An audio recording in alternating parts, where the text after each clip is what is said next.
कैसे हो सब? मज़े कर रहे हो कि नहीं? तो डरो मत, मेरे को कुछ नहीं हुआ है, मैं बिल्कुल सही हूँ। बट कोविड तो हुआ है, बट वो मुझे नहीं, मेरे क्लास में एक लड़के को हुआ है और वो 2 दिन से कॉलेज नहीं आ रहा था, तो टीचर ने उसको मैसेज करके पूछा कि तुम कॉलेज क्यों नहीं आ रहे हो? तब टीचर को उसने रिप्लाई किया कि मेरे को कोविड हो गया, इस वज़ह से मैं 2 दिन से नहीं आ पा रहा हूँ। तो इस वजह से पूरी क्लास काफ़ी ज़्यादा डर गई कि क्योंकि क्लास का मामला था, सभी इकट्ठे बैठ के पढ़ते हैं। फिर टीचर ने उस दिन संडे था, टीचर ने सभी को मैसेज किया कि अपना कोविड का टेस्ट कराओ और उसकी रिपोर्ट मेरे को भेजो, तभी तुम स्कूल अपने कॉलेज में आ सकते हो, वरना उससे पहले तुम कॉलेज में नहीं आ सकते जब तक तुम अपना टेस्ट नहीं कराते।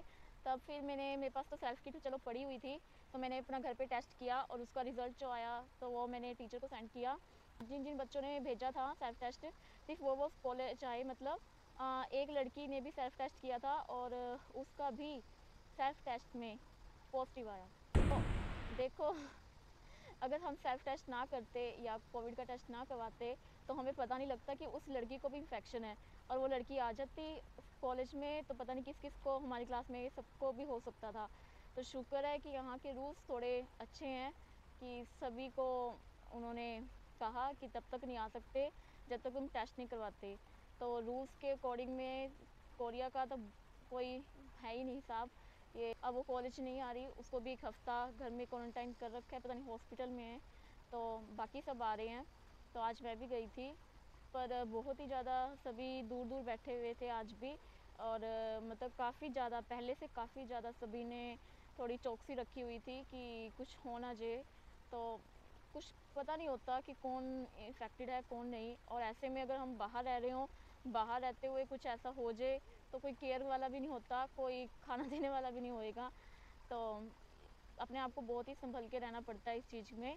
तो आई होप आपकी दुआएँ मेरे साथ हैं, तो सब कुछ ठीक है। आज की वीडियो में कुछ ख़ास तो नहीं था बताने के लिए, बट फिर भी काफ़ी लोग मेरे पूछ रहे थे कि मैं क्या चीज़ की स्टडी कर रही हूँ और क्यों आई हूँ कोरिया, कैसे आई हूँ, कैसे डिसीज़न लिया।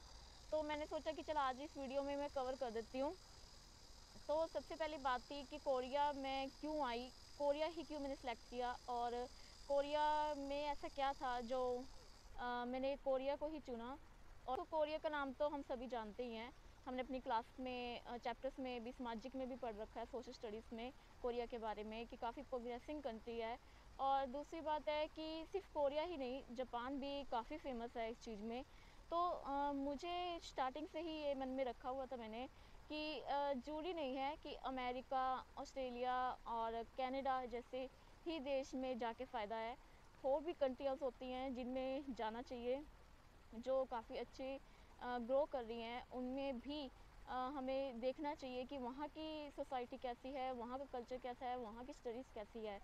तो मेरे शुरुआत से ही मतलब टीनेज से ही मेरे को नहीं लगता था कि मैं कनाडा वगैरह सेलेक्ट करूँगी अपने लिए कभी भी।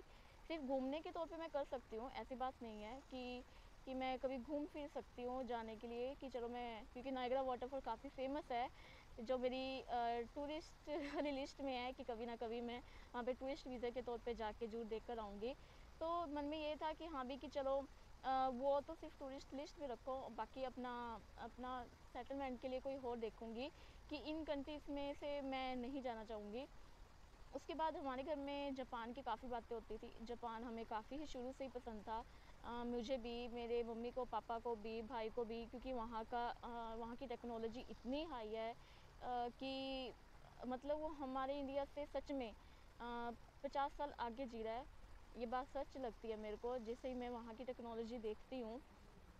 तो इस मामले में हालाँकि हमारा इंडिया भी काफ़ी अच्छी तरक्की कर रहा है और वो दिन दूर नहीं है कि जब हम भी जापान जैसी टेक्नोलॉजी अपने देश में विकसित कर पाएँगे या उससे भी अच्छी कर पाएँगे। ये मेरा पूरा बिलीव है और कि पक्का होएगा ही होएगा।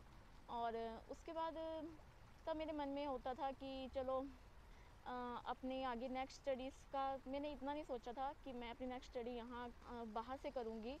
पर फिर भी मन में जिस समय टूरिज़्म की वीडियो देखती थी, कोई ख़ास तौर पे मैं एक यूट्यूबर को बताना चाहूँगी, यात्री डॉक्टर, उसकी वीडियोज़ भी देखती थी। तब मेरे मन में भी आता था कि क्यों ना मैं भी बाहर जाके थोड़ा देखूँ, घूमूँ-फिरूँ, थोड़ी दीन दुनिया दिखती है, इससे पता लगता है कि बाहर की दुनिया कैसी है, बाहर चीज़ें कैसी हैं। तो ये चीज़ मैंने अपने मन में शुरू से ही रखी हुई थी कि बाहर जाके एक बारी बाहर की दुनिया ज़रूर देखूँगी। और फिर उसके बाद जब मैं अपनी मास्टर्स कर रही थी तो मास्टर्स में हमारे जो से प्रोफेसर थे उन्होंने काफ़ी चीज़ें हमें बताई, जिससे हम हमारी पूरी क्लास काफ़ी इम्प्रेस भी हुई और हर हमारी क्लास के हर एक बच्चे ने थोड़ी कोशिश करी इस चीज़ में। बात ये थी कि उन्होंने हमें कुछ फ़ायदे बताए थे बाहर से पीएचडी करने के, कि बाहर से पीएचडी करने का क्या स्कोप रहता है और इंडिया से पीएचडी करने का क्या स्कोप रहता है। तो उस वक्त उन्होंने कुछ ऐसी चीज़ों के नाम भी बताए थे कि जो वाक़ई ही बहुत ही ज़्यादा अच्छी चीज़ें थी वो। तब मैंने उनको सर्च किया और उसको देखा कि हाँ, कि मैं शायद ये चीज़ें कर सकती हूँ और मैं इसमें जा सकती हूँ फ़ील्ड में। तब मेरे दिमाग में आया बाहर से स्टडी करने का आइडिया। और फिर उसके बाद मास्टर्स के जब मेरा सेकंड ईयर था तब लॉकडाउन लग गया और हमारे पेपर भी ऑनलाइन हुए थे। तब भी मेरे मन में बस वो दिमाग में रही बात मेरे कि बाहर से स्टडी करनी है, बाहर का एक बार ट्राई करके देखना है। तब मैंने अपना पर मैंने एक कंट्री सेलेक्ट करनी थी उस वक़्त, जो से मेरी टीचर ने सजेस्ट करी थी। मैं उस कंट्री में जाने के लिए नहीं चाहती भी थी और नहीं भी, पर मेरा मन सा नहीं बैठ पाया उस कंट्री में जाने के लिए। फिर मैंने सोचा कि क्यों ना मैं कोशिश करूँ कि जो मेरी फ़ेवरेट कंट्रीज़ है, तो पहले मेरे नंबर पे जापान था। ऑब्वियसली बात है, जापान कौन नहीं जाना चाहेगा। तो जापान था, बट जापान का बजट थोड़ा मेरे हिसाब से अकॉर्डिंग थोड़ा सेट नहीं हो पा रहा था। तो दूसरे नंबर पे कोरिया ही था। तो फिर मैंने कोरिया को सिलेक्ट किया अपनी स्टडी के लिए। और फिर उसके बाद मैंने धीरे-धीरे कोरिया की सीरीज़ देखनी स्टार्ट करी, कोरिया के बारे में जानना स्टार्ट करा। तब मेरे को लगा कि पीएचडी का स्कोप यहाँ भी कम नहीं है। और यहाँ से जब मैं देखती हूँ कि फ़ॉरेनर्स बहुत ज़्यादा पीएचडी के लिए ही यहाँ पर आते हैं, तो मैंने फिर पीएचडी के लिए अपनी इस चीज़ को सिलेक्ट किया। और जॉब का भी बहुत अच्छा स्कोप है यहाँ पे, ख़ास तौर पे मेरी लाइन का, आईटी लाइन्स का। तो मैंने सोचा कि जाना तो इसी लाइन में ही है, क्योंकि मैं नॉन मेडिकल से मैंने स्टडी करी थी प्लस वन प्लस टू में। और फिर उसके बाद कॉलेज में मेरे तीनों सब्जेक्ट थे, फिजिक्स, केमिस्ट्री और मैथमेटिक्स। और फिर उसके बाद मास्टर्स में मैंने फ़िज़िक्स चूज़ करी थी स्पेशल। तो इस मामले में मुझे लगता है कि मैं काफ़ी अपनी ही फ़ील्ड में बहुत अच्छी कंट्री में आई हूँ, कि जहाँ पे मेरी फ़ील्ड की काफ़ी ज़्यादा मान्यता भी है और काफ़ी अच्छा स्कोप भी दिखता है मेरे को यहाँ पे। तो ये चीज़ मैंने सेलेक्ट करी थी। अब उसके बाद आ जाती है लैंग्वेज बैरियर, कि मैं काफ़ी वीडियो जैसा देख रही थी, तो मैंने एक चीज़ महसूस करी कि विदाउट लैंग्वेज सर्वाइव करना मुश्किल है यहाँ पे। वैसे इतना भी मुश्किल नहीं है, पर फिर भी अगर लैंग्वेज आ जाए तो बेटर है, एक जॉब की अपॉर्चुनिटी आपके लिए खुल जाती है। दूसरी बात, थोड़ा-सा अपना रहना, खाना-पीना और सर्वाइव करना, किसी के साथ बीच में बैठना, बोलना, किसी से बात करना, वो सब चीज़ें थोड़ी सिंपल हो जाती हैं। तो इस करके मैंने लैंग्वेज को भी सिलेक्ट किया था अपने लिए, कि पहले मैं वो करूँगी और फिर उसके साथ ही साथ मैं अपनी पीएचडी स्टार्ट कर दूँगी। तो ये चीज़ थी मेरी कहानी कि मैंने क्यों कोरिया चुना। इसके अंदर मैं ये नहीं कहूँगी सिर्फ़ ये अकेला मेरा ही डिसीजन था। बहुत सारे फैक्टर हैं इसमें जो मेरे साथ जुड़े थे उस वक़्त। जैसे कि मेरा खुद का भी मन था एक तो, कि बाहर जाके बाहर की दुनिया देखना। दूसरा फैक्ट ये था कि मैं जैसे टूरिस्ट के तौर पे चीज़ें देखती थी कि बाहर की दुनिया कैसी है, कि कभी मैं भी देखूँगी, पक्का जाऊँगी। तो उस इन्फॉर्मेशन को भी मैं कलेक्ट करना चाहती थी। एक ये शौक आप कह सकते हो। तीसरा फैक्ट मेरे प्रोफ़ेसर का था, कि जिन्होंने हमें एनकरेज किया, और कोई एक प्रोफ़ेसर नहीं था।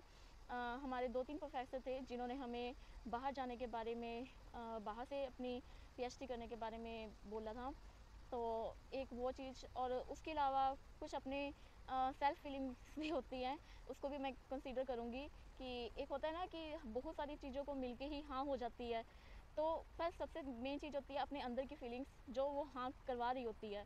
तो वो चीज़ थी। फिर उसके बाद मैंने डिसीजन बना लिया था अपना लॉकडाउन के अंदर ही, कि मैं बाहर जाके अपनी नेक्स्ट स्टडी करूँगी, बाहर जाके ही अपनी दिन दुनिया देखूँगी। अब टाइम है, मेरी मास्टर्स कंप्लीट हो चुकी है, तो अब टाइम है मेरा बाहर निकलने का और कुछ दिन दुनिया को देखने का। तो फिर मैंने कोरिया के बारे में, जैसे मैं आपको बता ही रही हूँ कि देख रही थी, मैं कोरिया सेलेक्ट मैं कर चुकी थी। और फिर उसके बाद मैंने अपने पेरेंट्स को अपना डिसीजन बताया। हालांकि स्टार्टिंग में बहुत ही मुश्किल हुई, बट क्योंकि इतना आसान नहीं था डिसीजन एक्सेप्ट करना मेरे पेरेंट्स के लिए भी, और ऐसी स्टेज पे जहाँ पे मास्टर्स कंप्लीट होके एक इंडिया की नेक्स्ट शादी का देखा जाता है। तो ऐसे में बहुत ज़्यादा मुश्किल थी उनके लिए भी ये एक्सेप्ट करना। बट उनको इतना था कि उनको मेरे ऊपर ट्रस्ट था, और उन्होंने कहा था कि उनको ट्रस्ट है कि मैं ये चीज़ कर लूँगी। और उन्हें भी लगता है कि शादी के लिए एकदम से अगर तैयार नहीं भी है कोई भी, तो ज़ोर ज़बरदस्ती नहीं करनी चाहिए। और उन्होंने इस चीज़ को समझा है। उन्होंने फिर मेरे ऊपर ट्रस्ट किया और उन्होंने मेरे को परमिशन दी कि पर उन्होंने ये कहा था कि इसमें काफ़ी खर्चा हो जाएगा, और क्योंकि एजेंट लोग इतने पैसे ले लेते हैं। तब मैंने कहा था कि नहीं, मेरे को किसी एजेंट की ज़रूरत नहीं है, कि सारा काम मैं खुद करूँगी और खुद एडमिशन लूँगी, इतना मैं कर सकती हूँ और खुद ही अपना सारा कुछ करूँगी, आप चिंता ना करो इस चीज़ में, कि किसी एजेंट की ज़रूरत नहीं है। तब उन्होंने तब तो ऐसे ही लग रहा था कि जैसे मैं बस ऊपर-ऊपर से बोल रही हूँ अभी, पर उस वक़्त सभी ने कुछ ख़ास नहीं करा, मतलब सबकी हाँ, उस वक़्त सबकी हाँ तो थी, बट फिर भी पक्का मैं कर लूँगी ये सब चीज़ें कि नहीं कर पाऊँगी, ये सब चीज़ें किसी को नहीं पता था। हर एक पॉइंट पे आके मेरी सेल्फ टेस्ट हो रहा था ज़िंदगी का। तो पर जब उन्होंने, मेरे पेरेंट्स ने देखा कि हाँ, ये सारा काम खुद कर रही है, धीरे-धीरे किसी भी तरह ये पूरा कंप्लीट कर रही है अपने इस काम को, तो और पूरी लगन से जुड़ी हुई है, तब उनको भी धीरे-धीरे तसल्ली होती रही कि कर लेगी ये, बाहर भी सर्वाइव कर लेगी। और उसके बाद हर एक काम मैं उनकी नज़रों के सामने कर रही थी, मैं कहीं भी जा रही थी, तो उनको बता रही थी कि मैं अब ये काम कर रही हूँ, अब वो काम कर रही हूँ, अब मेरा नेक्स्ट ये काम है, अब मेरा नेक्स्ट वो काम है। और इस काम में इतनी ज़्यादा मुश्किलें आई थी कि 1-2 पॉइंट पे तो ऐसा आया था कि मैंने खुद भी अपना मन ही चेंज कर दिया था कि छोड़ो यार, कि अब नहीं जाना, बस बहुत हुआ, मैं नहीं इससे आगे इतना कर सकती। और उस वक़्त मेरे पेरेंट्स ने, मेरे ब्रदर ने काफ़ी सपोर्ट किया। उन्होंने कहा कि इतना काम तू कर चुकी है, अकेले कर चुकी है, जो लोग किसी एजेंट के थ्रू करते हैं, और इतना करने के बावजूद बिल्कुल लास्ट पॉइंट पे आके हिम्मत हार रही है, तो ये तो कोई बात नहीं बनी, कि अब तेरे को ये करना ही है, अब तो आगे बढ़ना ही है, एकदम पैर रख लिया है, तो अब आगे ही निकलना है, पीछे मुड़ के नहीं देखना। तो उस वक़्त मैं कह रही हूँ कि मैं हिम्मत हार चुकी थी, मैं मना कर चुकी थी कि मैं नहीं करूँगी भई इससे ऊपर का कोई काम। बस हुआ, बहुत हुआ, अब नहीं मैं और नहीं मैं कर सकती बार-बार इस तरह से। तब उस वक़्त मेरी फ़ैमिली ने मेरे को बहुत ज़्यादा सपोर्ट किया, उन्होंने मेरे को समझाया कि नहीं, कि इतना करने के बावजूद अब पीछे नहीं हटना। और बाकी सच्ची बात थी कि मेरा 90% काम हो चुका था, सिर्फ़ 10% काम में मुश्किलें आ रही थी। तो उन्होंने पीछे हटने के लिए मेरे को कभी नहीं कहा कि नहीं, आजा, चल, छोड़ परे। उन्होंने मेरे को काफ़ी कि सपोर्ट किया मेरे को काफ़ी उस वक़्त, कि नहीं, अब पीछे नहीं हटना, अब आगे ही बढ़ना है। तब फिर मैं उनकी मान के मैं फिर से मैंने मतलब अपना जो अपनी हिम्मत थी थोड़ी करके, और मैंने हिम्मत करती देखो आज मैं कोरिया में हूँ, और यहाँ पे वो वाली यूनिवर्सिटी में बैठी हूँ जिसमें एडमिशन लेना काफ़ी ही ज़्यादा मुश्किल होता है, और टॉप यूनिवर्सिटी है, योनसे यूनिवर्सिटी।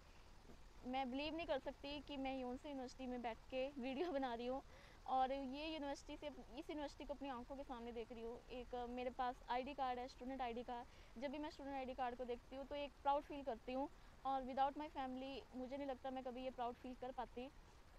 और क्योंकि होल यूनिवर्सिटियाँ फिर भी ठीक हैं, पर एसएनयू भी मैं मानती हूँ, काइट्स होगी और योनसे होगी, इन यूनिवर्सिटीज़ में एडमिशन लेना वाकई ही बहुत ही ज़्यादा मुश्किल है। और मुश्किल इतना भी नहीं है, बट फिर भी मैं ये कहूँगी कि एक टॉप रैंकिंग यूनिवर्सिटीज़ में हाथ पाना ही सबसे बड़ी हिम्मत की बात होती है, और उसमें सक्सेसफुल होना एक किस्मत और एक मेहनत की बात होती है, जो आज सफल हुई। और मैं जब भी यूनिवर्सिटीज़ में मतलब इस एरिया में आती हूँ, क्योंकि मेरा जो सा कॉलेज है वो थोड़ा पीछे है जाके, फिर मैं जब लाइब्रेरी आती हूँ तो लाइब्रेरी में यहाँ आके ज़रूर बैठती हूँ। ये वाटरफॉल मेरे को बहुत प्यारा लगता है, एक मेन वाटरफॉल आगे भी है, वो भी बहुत अच्छा लगता है। तो बहुत ज़्यादा अच्छा लगता है मेरे को कि मैं यहाँ बैठ के थोड़ा रिलैक्स होती हूँ, और मतलब उस वक़्त को याद भी करती हूँ ना, जब मैंने हिम्मत हार गई थी कि नहीं, मैं एडमिशन नहीं लूँगी, मतलब छोड़ो बस, अब नहीं करना मेरे को कुछ इसमें।